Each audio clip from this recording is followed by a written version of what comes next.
பயப்படாதே வலங்கரத்தாலே பாதுகாப்பே என்னதாலே ஸ்தோத்திரம் பயப்படாதே வலங்கரத்தாலே பாதுகாப்பே என்னதாலே ஸ்தோத்திரம்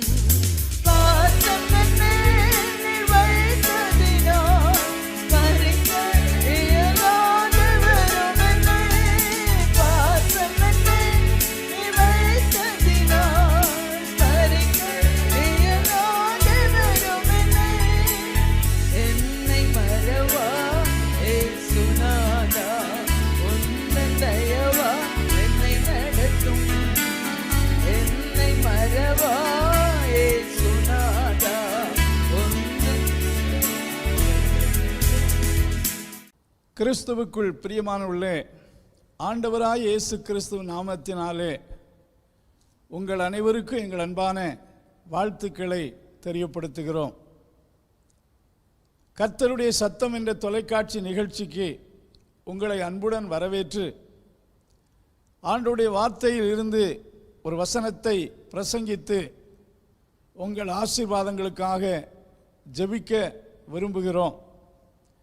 இந்த நாளிலும் ஆண்டவராய் இயேசு கிறிஸ்து சொன்னதான ஒரு வசனத்தை உங்களுக்கு நினைப்பூட்ட விரும்புகிறேன். மத்தேயு சுவிசேஷம் 11ஆம் அதிகாரம் 28ஆம் வசனத்தில்,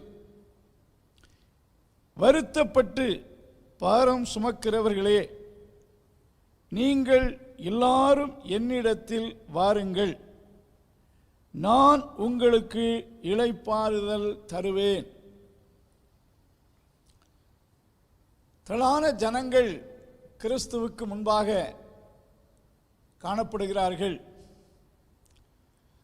அவர்கள் மனதிலே பலவிதமான வருத்தங்களையும் பாரங்களையும் சுமந்து கொண்டிருப்பதை இயேசு உணர்கிறார்.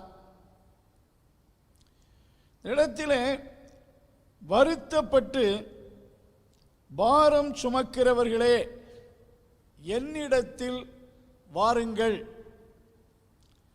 ஆண்டவர் யாரை தம்மிடத்தில் வரும்படி கூறுகிறார் என்றால், வருத்தம் பாரம் இவைகளை சுமந்து சுமந்து சோர்ந்து போன நிலையில் இருக்கக்கூடியதான மக்களை பார்த்து இயேசு குறிப்பிடுகிறார், என்னிடத்தில் வாருங்கள்.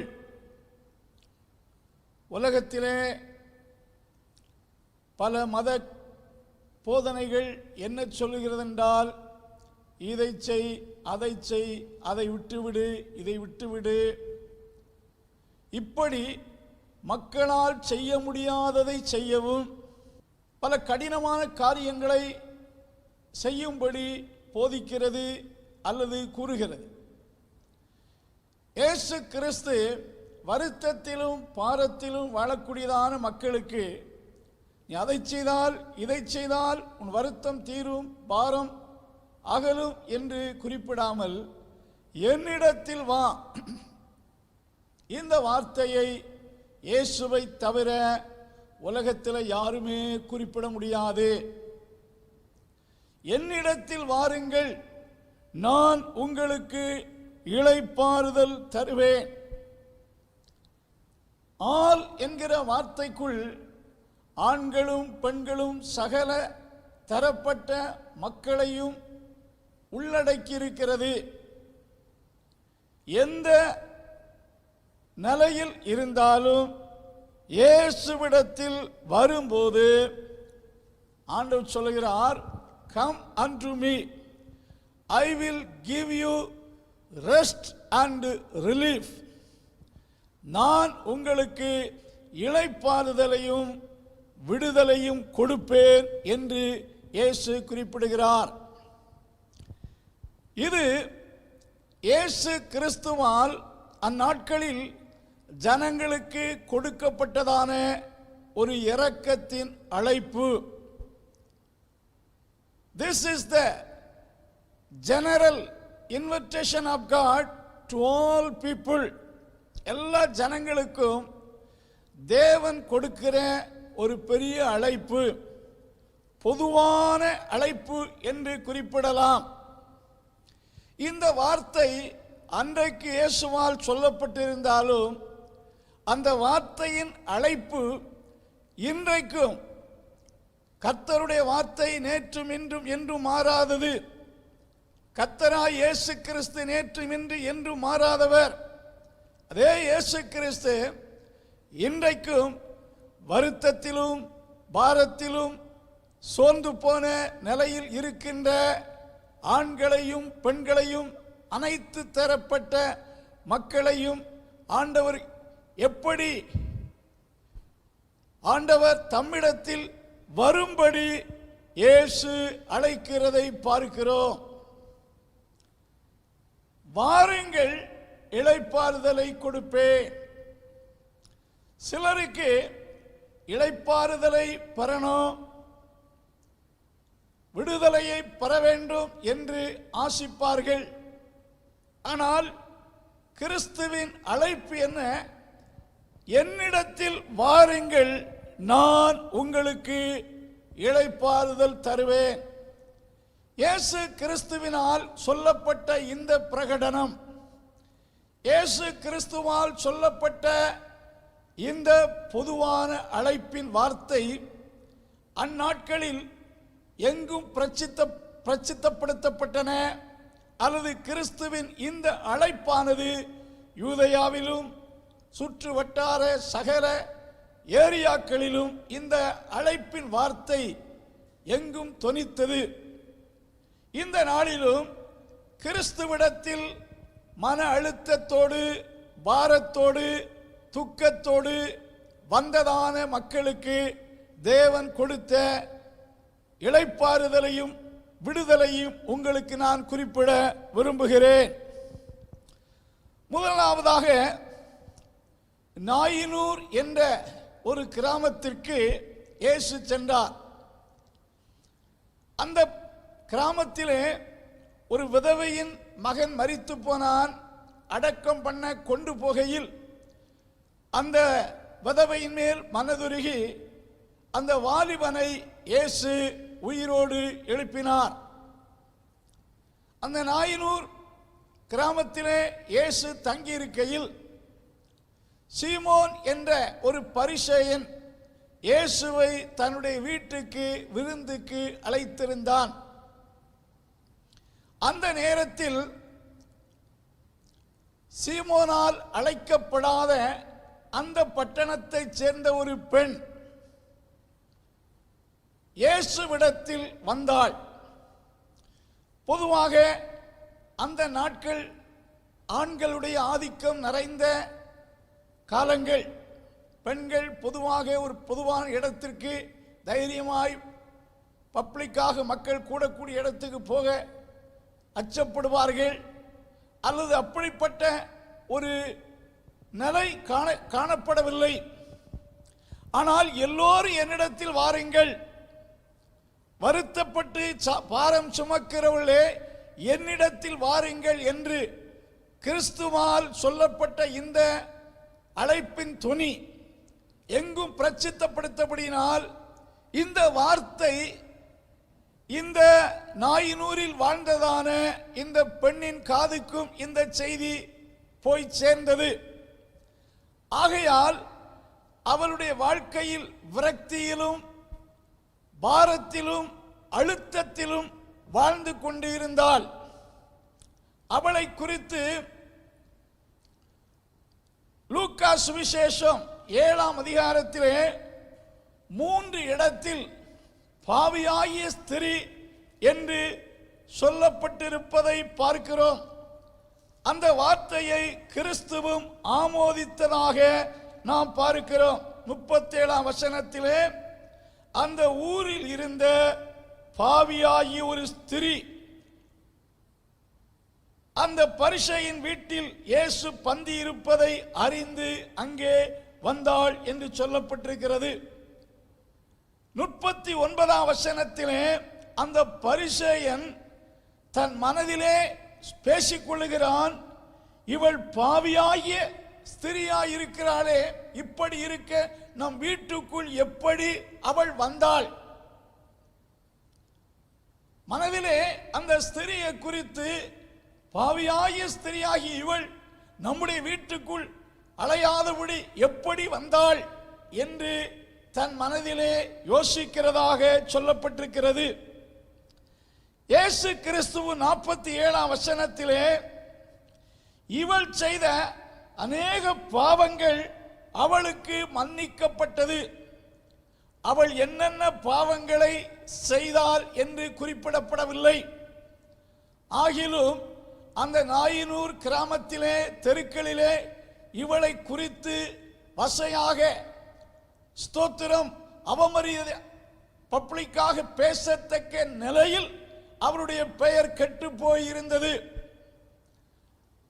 அவள் யாரை நேசித்தாரோ அவர்களெல்லாம் அவளை தீட்டுப்படுத்தி விட்டு அவளை விட்டு விலகிச் சென்றார்கள். இவள் பாவம், her sin made her a reproachable woman, ஒரு நிந்தனைக்குரிய பெண்ணாக அவருடைய வாழ்க்கையை மாற்றிவிட்டது. அவருடைய குடும்பத்தார் நிச்சயமாய் அவள் மேல் சந்தோஷப்பட்டிருக்க மாட்டார்கள். ஆகினாலே அவள் கிறிஸ்துவிடத்தில் வந்து அழுகிறாள் அழுகிறாள் அழுகிறாள். தன்னுடைய கண்ணீரினாலே இயேசுவின் பாதத்தை துடைத்தாள் என்றால் அந்த அளவுக்கு அவள் கண்ணீர் சிந்தின ஒரு பெண்ணாக காணப்பட்டாள்.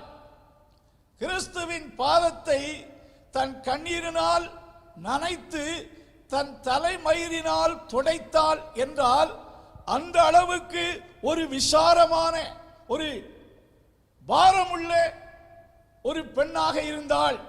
அவள் எதிர்காலத்தை குறித்தும் அவள் கடந்த கால வாழ்க்கையில் காணப்பட்ட பாவத்தை குறித்தும் சிந்தித்து யோசித்து குடும்பத்தாரால் கைவிடப்பட்ட நிலையில் அவள் மிகவும் விரக்தியில் காணப்பட்டாள். இந்த காலகட்டத்திலே கிறிஸ்துவின் வார்த்தை அவருடைய காதில் வந்து பட்டது.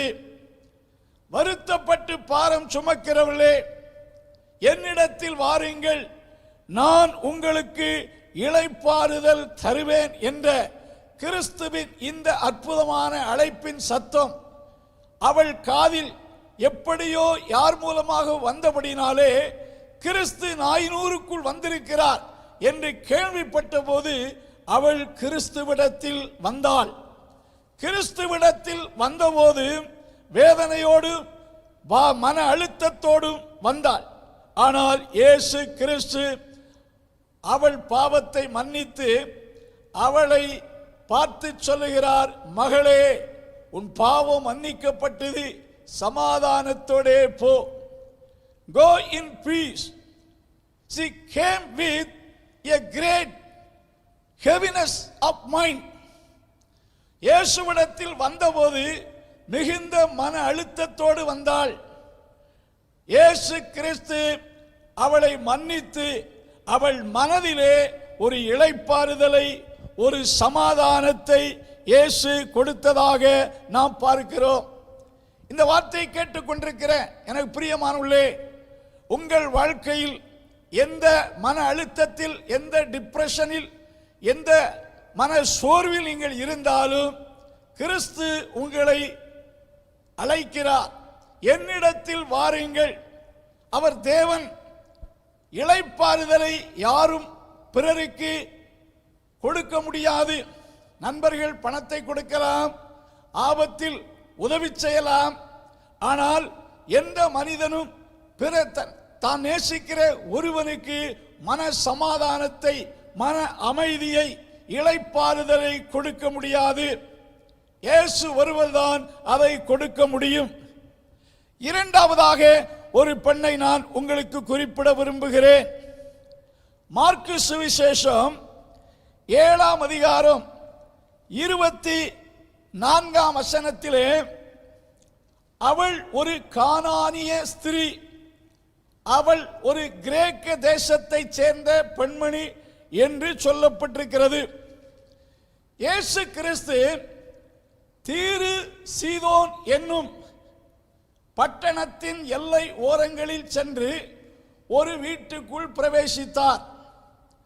இயேசு அந்த பகுதிக்கு சென்றதின் நோக்கம், நான் இங்கே வந்திருப்பது யாருக்கும் தெரியக்கூடாது, சற்று ஓய்வெடுக்கலாம் என்று சொல்லி அவருக்கு அறிமுகமான ஒருவருடைய வீட்டுக்குள் சென்றார். இயேசு தன் ஊருக்கு வந்திருக்கிறாள் என்று கேள்விப்பட்ட போது அந்த கிரேக்க பெண், மார்க்கு சுவிசேஷம் 7ஆம் அதிகாரத்திலே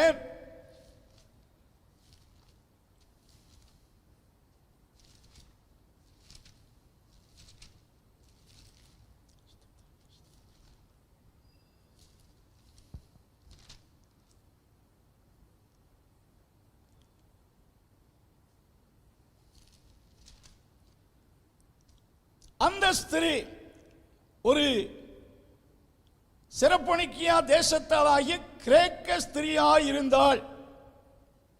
அவளுடைய இளைய மகளை ஒரு அசுத்த ஆவி பிடித்து அநேக நாட்களாக துன்பப்படுத்திக் கொண்டு இருந்தது. கிரேக்கர்கள் அறிவிலும் விஞ்ஞானத்திலும் அக்காலத்தில் தேறினவர்கள். அந்த மகளின் விடுதலைக்காக அவள் எத்தனையோ காரியத்தை செய்திருந்திருக்கலாம், மருத்துவத்தை நாடியிருக்கலாம். கிரேக்கர்கள் பொதுவாக பல தெய்வ நம்பிக்கை உள்ளவர்கள். அவர்களுக்கு முக்கியமான பல தெய்வங்களை வழிபட்டார்கள். ஒவ்வொன்றுக்கும் மருத்துவத்துக்கு ஒரு தெய்வம் என்று அவர்களுக்கு ஒரு நம்பிக்கை இருந்தது. ஆனால் இந்த ஸ்திரியால் தனக்கு இருந்த எல்லா முறைகளிலும் முயற்சித்து பார்த்திருக்கலாம். பட் இயேசு கிறிஸ்துவின் வார்த்தை, வருத்தப்பட்டு பாரம் சுமக்கிறவர்களே எல்லோரும் என்னிடத்தில் வாருங்கள் என்ற அழைப்பின் சத்தமானது, அந்த கிரேசியஸ் காலிங் வாய்ஸ், இயேசுவின் அந்த இரக்கத்தின் வார்த்தை யூதேயாவிலும் கலிலேயாவிலும் சுற்று வட்டாரத்தில் அந்த வார்த்தை எங்கும் பிரகடனம் ஆனபடினாலே இந்த வார்த்தை இவள் காதிலும் எப்படி வந்து எட்டினது. Jesus calling voice reached her. So ஆகையினாலே அவள் இந்த இயேசுவை நானும் எப்படியாவது சந்திக்க வேண்டும் என்று அவள் தீர்மானித்தாள். அவள் வாழ்க்கையில் ஒரு நெருக்கத்தில் இருந்தாள். அன்பானுள்ளே, ஸ்தோத்திரம். அவருடைய வாழ்க்கையில் நாம் பார்க்கும்போது பிரைஸ் காட், அவருடைய மகள் கொடிய வேதனைப்பட்டு கொண்டு இருந்ததை பார்க்கிறோம். சோ அவள் இயேசு கிறிஸ்துவிடத்தில் வந்து, நீங்கள் மார்க்கு சுவிசேஷம் 7ஆம் அதிகாரம் 25ஆம் வசனத்திலே அந்த ஸ்திரீ அவரை குறித்து கேள்விப்பட்டு அவரிடத்தில் வந்து அவர் பாதத்தில் விழுந்தாள். குறிப்பாக மார்க்கு சொல்லுகிறாள், அவள் கிரேக்க ஸ்திரியா இருந்தாள் என்று அந்த பெண்ணை குறித்து ஒரு டெஃபனிஷன் கொடுப்பதை பார்க்கிறோம். கிரேக்க ஸ்திரியா இருந்தாள். அவள் தன் மகளை பிடித்திருந்த பிசாசை துரத்தி விட வேண்டும் என்று அவரை வேண்டிக் கொண்டாள் என்று சொல்லப்பட்டிருக்கிறது. கிறிஸ்துவிடத்தில் வந்த அவள் விசாரத்தோடு வந்தாள், மன அழுத்தத்தோடு வந்தாள். கிறிஸ்துவிடத்தில் வந்தபோது கிறிஸ்து அவளுக்கு ஒரு அற்புதத்தை செய்தார். அவள் மனமகிழ்ச்சியோடு திரும்பி சென்றாள். அவள் மகள் சுகமானாள். அவளுக்குள் ஒரு புதிய நம்பிக்கை பிறந்தது. அவருடைய மன அழுத்தங்கள் நீங்கும்படி செய்தார். பாருங்கள், கிறிஸ்துவிடத்தில் வந்தபோது மன அழுத்தத்தோடு வந்த அவளை இயேசு அற்புதமாய் விடுவித்து அனுப்பினதை பார்க்கிறோம். அன்பானுள்ளே, இயேசு கிறிஸ்து ஜெயத்தை கொடுக்கிறார், விடுதலை கொடுக்கிறார், சமாதானத்தை கொடுக்கிறார், பாவத்தில் இருந்து விடுதலை கொடுக்கிறார். இந்த பெண்மணி அநேக நாட்களாக தன் மகளை நினைத்து மன அழுத்தத்தில் இருந்தாள். நான் கிரேக்க பெண், என்னுடைய தேவர்கள் பெரியவர்கள், என்னுடைய பாரம்பரியம் பெரியது என்று நான் இப்பொழுது கிறிஸ்துவத்தில் சென்றால் என் முற்பிதாக்கள் என்ன சொல்வார்கள், என்னுடைய பாரம்பரியம் என்ன சொல்லும் என்று அவள் நினைக்கவில்லை. இயேசுவிடத்தில் வர துணிகரமான ஒரு முடிவை எடுத்தாள். அவள் பாரம்பரியத்தையும் அவருடைய குடும்ப பின்னணியத்தையும் அவருடைய மற்றும் அவருடைய பேக்ரவுண்டையும் அவள் பெரிதாக கருதி இருப்பாள் என்றால் கிறிஸ்துவால் கிடைக்கும் பெரிய மீட்பையும் ஆறுதலையும் அவள் பெற்றிருக்க முடியாது. அவள் துணிந்து வந்தாள். கிறிஸ்து அவள் விசுவாசத்தை பார்த்து, மகளே, நீ விரும்புகிறபடியே உனக்காக கடவுது என்று சொல்லி அவளை விடுவித்து சமாதானத்தோடு அனுப்பினதை பார்க்கிறோம். அன்பார்ந்த மூன்றாவது ஒரு பெண்ணை நான் உங்களுக்கு குறிப்பிட விரும்புகிறேன். லூக்கா சுவிசேஷம் 8ஆம் அதிகாரம் 43ஆம் வசனத்திலே அவளை குறித்து ஒரு வார்த்தை சொல்லுகிறது. பெரும் பாடு உள்ள ஸ்திரீ. பெரும் பாடு, பெரிய பெரிய பெரும் பாடு. அநேக ஆண்டுகளாக, கிட்டத்தட்ட 12 ஆண்டுகளாக அவள் பெரும் பாடுகளை, வேதனைகளை, கஷ்டங்களை சரீரத்தில் அனுபவித்துக் கொண்டிருந்தாள். அவள் வியாதி நிமித்தம் அவளுடைய பிசிக்கல் லைஃப், அவளுடைய ஆவிக்குரிய வாழ்க்கை, எல்லா விதத்திலும் அவளுடைய வியாதி அவளை மிகவும் நெருக்கத்துக்குட்படுத்தினது. மார்க்கு சுவிசேஷம் 5ஆம் அதிகாரம் 27ஆம் வசனத்திலே, அப்பொழுது 12 வருஷமாய் பெரும்பாடு உள்ள ஒரு ஸ்திரீ அநேக வைத்தியர்களால் மிகவும் வருத்தப்பட்டு தனக்கு உண்டானவைகளெல்லாம் செலவழித்தும் சற்றாயிலும் குணமடையாமல் அதிக வருத்தப்படுகிற பொழுது இயேசு கிறிஸ்துவை குறித்து கேள்விப்பட்டாள். பாருங்கள், 12 வருடம் அவள் கொடிய வியாதியினால் தாக்கப்பட்டாள். இரத்தம் உதிர்தல் என்று சொல்லப்பட்டிருக்கிறது.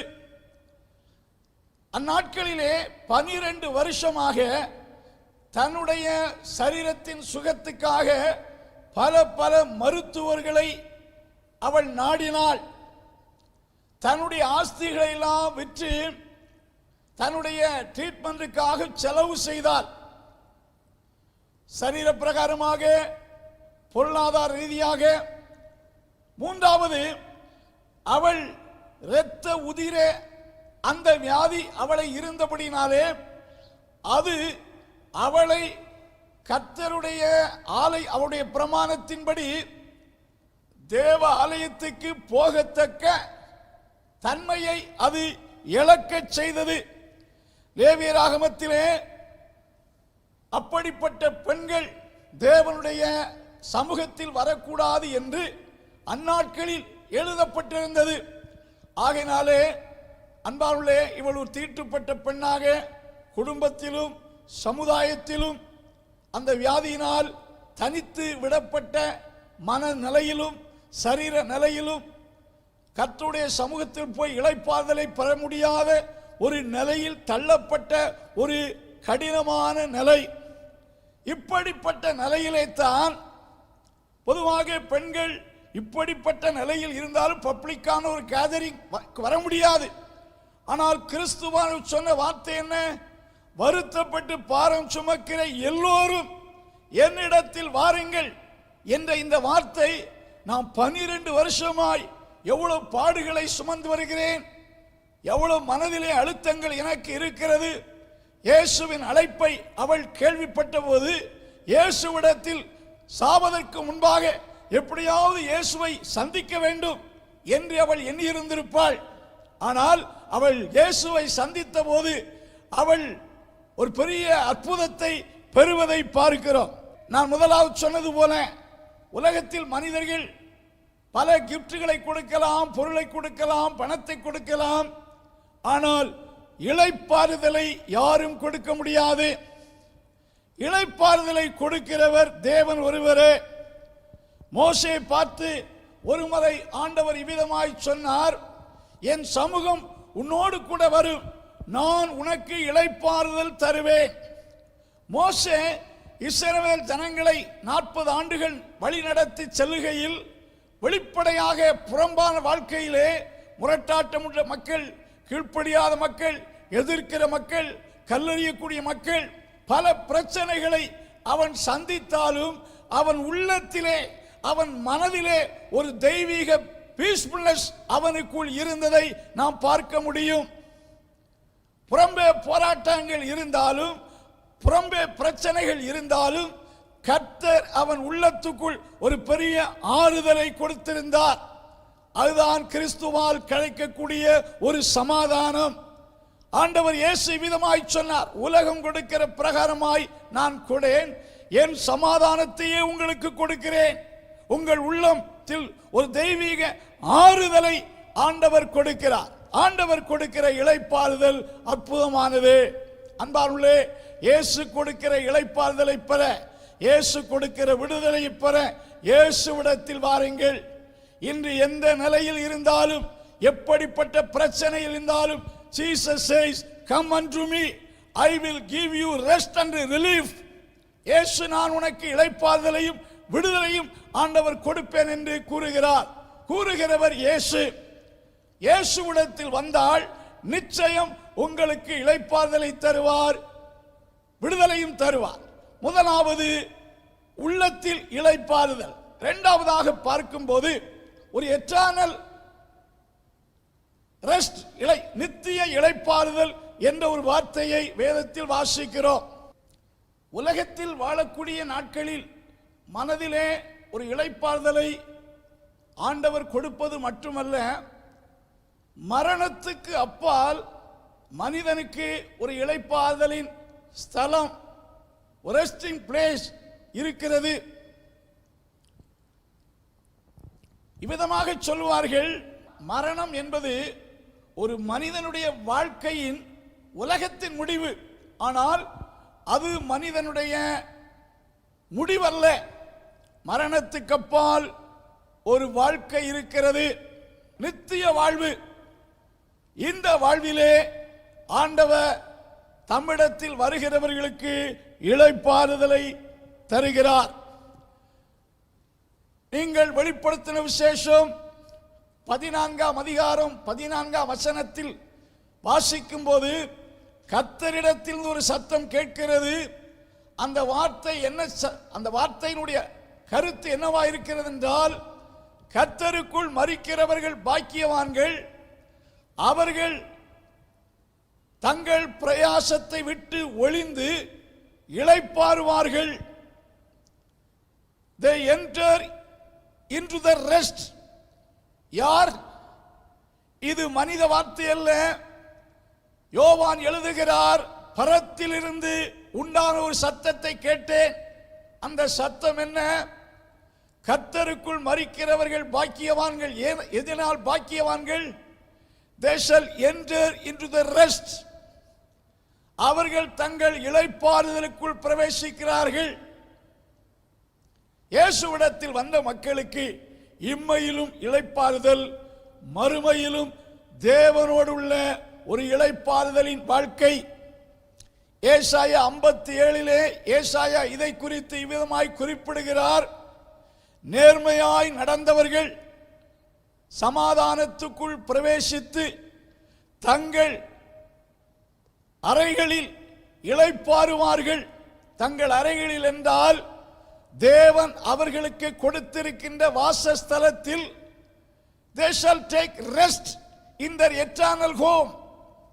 அவர்கள் தங்கள் நித்திய வீட்டில் இளைப்பாறுவார்கள் என்று சொல்லப்பட்டிருக்கிறது. வெளிப்படுத்தின விசேஷம் 6ஆம் அதிகாரத்திலே கிறிஸ்துவுக்குள் சிரச்சேதம் செய்யப்பட்ட ஆத்துமாக்களை யோவான் காண்கிறார். அவர்களுக்கு தேவனால் கொடுக்கப்பட்ட ஒரு வார்த்தை என்னவென்றால், வெளிப்படுத்தின விசேஷம் 6ஆம் அதிகாரத்திலே 11ஆம் வசனத்தில், கிறிஸ்துவின் நாமத்தின் நிமித்தம் கொல்லப்பட்ட இரத்த சாட்சிகளின் ஆத்துமாக்களை சாட்சிகளை பார்க்கிறோம். அங்கே அவர்களுக்கு கொடுக்கப்பட்ட செய்தி என்னவென்றால், உங்களைப் போல கொலை செய்யப்பட போகிறவர்களாகிய உங்கள் உடன் பணிவிடைக்காரரும் உங்கள் சகோதரமான தொகை நிறைவேறும் அளவும் இன்னும் கொஞ்ச காலம் இளைப்பாருங்கள் என்று அவர்களுக்கு சொல்லப்பட்டது. இவர்கள் கிறிஸ்துவுக்காக மரித்தவர்கள், இவரை கொலை செய்தவர்கள் நித்திய அழிவுக்குள் சென்று விட்டார்கள். இவர்களை பார்த்து இளைப்பாருங்கள். அன்பார்களே, கிறிஸ்துவண்டை வரக்கூடிய மக்களுக்கு இந்த உலக வாழ்க்கையிலும் ஆண்டவர் மனதிலே ஒரு தெய்வீக இளைப்பாறுதலை தருகிறார். இந்த இளைப்பாறுதலை உலகத்தில் எந்த பொருளும், எந்த ஆஸ்தியும், எந்த பணமும், எவைகளும் கொடுக்க முடியாது. கிறிஸ்துவிடத்தில் வருகிறவர்களுக்கு ஆண்டவர் இளைப்பாறுதலை தருகிறார். கிறிஸ்துவிடத்தில் பட்சபாதம் இல்லை. யூதன் என்றும் கிரேக்கன் என்றும், இந்து என்றும் முஸ்லிம் என்றும், கிறிஸ்தவன் என்றும் பிரஜாதியான் என்றும் எந்த பாகுபாடு கிடையாது. யாராயிருந்தாலும் வருத்தத்தோடு மன அழுத்தத்தோடு நீங்கள் இருப்பீர்கள் என்றால் கம் அன்டு ஜீசஸ். இயேசு தேவனாயிருக்கிறார், அவரிடத்தில் வாருங்கள். இம்மையிலும் இளைப்பாறுதலை தருவார், மறுமையாகி நித்திய வாழ்விலும் இளைப்பாறுதலை தந்து ஆசீர்வதிப்பார். உங்கள் ஆசீர்வாதத்துக்காக ஜெபிக்கிறோம். கர்த்தர் உங்களை இந்த வார்த்தையினால் ஆசீர்வதிப்பாராக.